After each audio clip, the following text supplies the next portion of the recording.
Traditional cultures didn't need a pill for every ill. As we look at those traditional cultures still today, they've held to their traditional values of how they cook and how they eat. Those people groups live into their 90s without having cognitive decline and all the health issues that so many of us are seeing today. Health hack number 6 is learn to use food as medicine. So much to cover today. Let's go. First thing we're going to talk about is fermented foods. Pretty much every traditional culture around the world used fermented foods. Not only was it their way of preserving foods, but it was also a great way to get them live with the good bacteria that feed our microbiome. Lucky for us, our local grocery stores and health markets are loaded with great options. Different kinds of fermented foods will feed different strains of good bacteria in the gut, so be sure to switch it up. One of the first things I always recommend is miso paste. Miso paste has over 350 strains of good bacteria.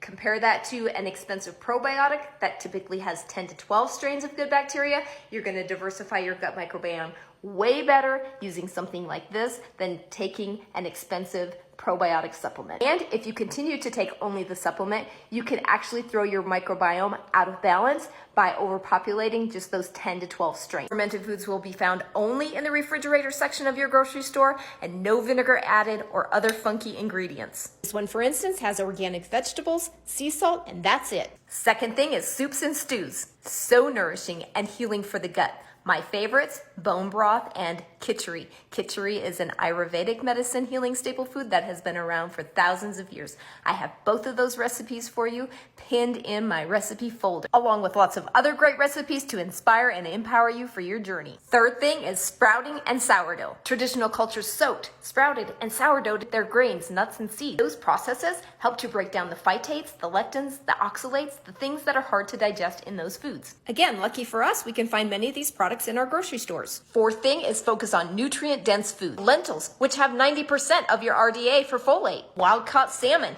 pasture-raised eggs. These two things have tons of stuff that we tend to be deficient in.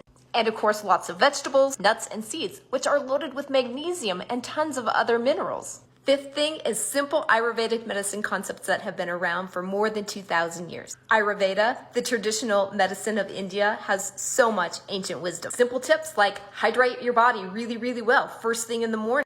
Get your digestive tract ready for the day. Avoid water with meals because that dilutes your digestive enzymes.